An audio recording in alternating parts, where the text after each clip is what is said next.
Assalamualaikum warahmatullahi wabarakatuh.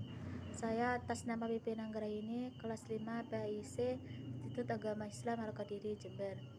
Di sini saya akan menjelaskan tentang mata kuliah Administrasi dan Supervisi Pendidikan yang diampu oleh dosen Bapak Fikri Farihin MPDI. Baiklah, di sini saya akan menjelaskan tentang komunikasi. A. Pengertian komunikasi. Komunikasi mengandung makna bersama-sama. Istilah communication berasal dari kata Latin, yaitu communication, yang berarti pemberitahuan atau pertukaran. Kata sifatnya komunis, yang bermakna umum dan atau bersama-sama. Komunikasi adalah bentuk apa saja dari interaksi kata-kata, senyuman, anggukan kepala, gerakan tangan, sikap badan, gerakan mata yang berakibat diterimanya arti, sikap, atau perasaan yang sama. Komunikasi adalah proses penyampaian pesan oleh seseorang kepada orang lain untuk memberitahu, mengubah sikap, pendapat, atau perilaku, baik secara lisan atau langsung ataupun tidak langsung, atau melalui media. B. Peran komunikasi. 1. Komunikasi dalam lingkungan pendidikan. Disebut juga dengan informasi kependidikan dan komunikasi pendidikan sebab terjadinya komunikasi memang di dunia pendidikan. Pendidikan merupakan proses yang panjang yang melibatkan banyak unsur seperti pendidik, administrator pendidikan, proses komunikasi, peserta didik, pendidik, administrator pendidikan, proses komunikasi, peserta didik, pesan-pesan atau informasi pendidikan, dan adanya tujuan-tujuan yang dicapai dari proses pendidikan yang dimaksud. 2. Komunikasi dalam lingkungan sosial. Terjadinya suatu kelompok dalam lingkungan masyarakat sosial sedikit banyak karena andil komunikasi dan proses berbagi informasi. Keluarga pun diawali oleh peristiwa komunikasi. Bukankah terbentuk keluarga yang kita asalnya dari peristiwa komunikasi, dimulai dari kontak pandang, lalu menaksir, dilanjutkan kepada melamar, dan akhirnya terjadilah ikatan perkawinan. Semuanya dilakukan dengan komunikasi dan pertukaran informasi, atau setidaknya andil komunikasi dan informasi sangat besar dalam hal ini. 3. Komunikasi dalam lingkungan keluarga. Di lingkungan keluarga, komunikasi juga sangat besar kedudukannya dalam mempertahankan kelangsungan hidup keluarga yang bersangkutan.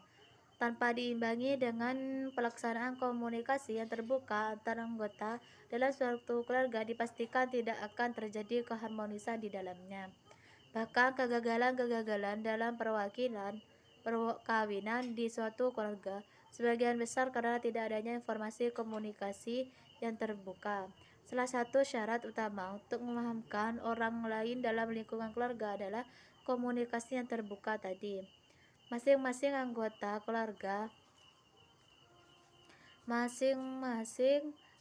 keluarga saling membuka diri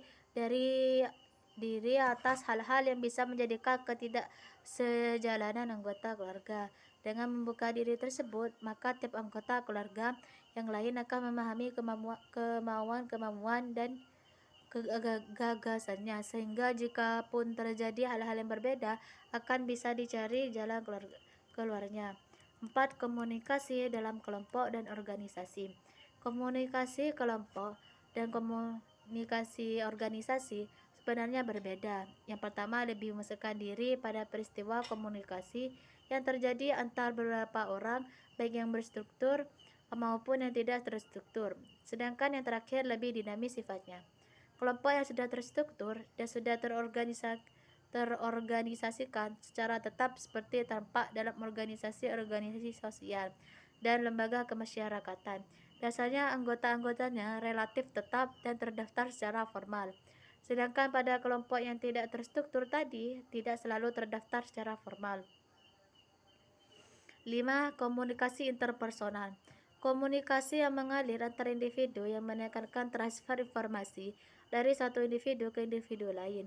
Komunikasi antar pribadi yang efektif tergantung pada umpan balik. 6. Komunikasi nonverbal.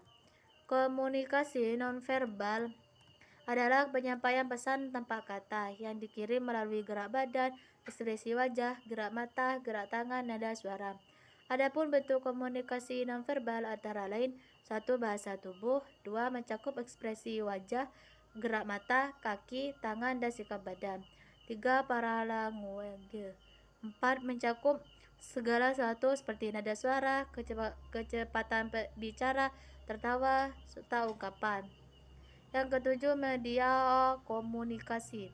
Media komunikasi saluran melalui mana pesan komunikasi berjalan seperti tatap muka, telepon, surat pribadi, surat resmi, laporan, buletin, dan lain sebagainya. C. Jenis komunikasi. Pada dasarnya, komunikasi digunakan untuk menciptakan atau meningkatkan aktivitas hubungan antara manusia atau kelompok. 1. Komunikasi verbal dengan kata-kata mencakup beberapa aspek-aspek, yaitu 1. Vokabulari atau perbendaharaan kata-kata, 2. Racing atau kecepatan, 3. Intonasi suara, 4. Humor. Kedua, komunikasi nonverbal disebut dengan bahasa tubuh. Komunikasi nonverbal adalah penyampaian pesan tanpa kata-kata, dan komunikasi nonverbal memberikan arti pada komunikasi verbal. Yang termasuk komunikasi nonverbal yaitu 1. Ekspresi wajah, 2. Kontak mata. Mungkin hanya itu yang dapat saya jelaskan. Jika ada kesalahan, saya minta maaf yang sebesar-besarnya. Akhirul kalam, Assalamualaikum warahmatullahi wabarakatuh.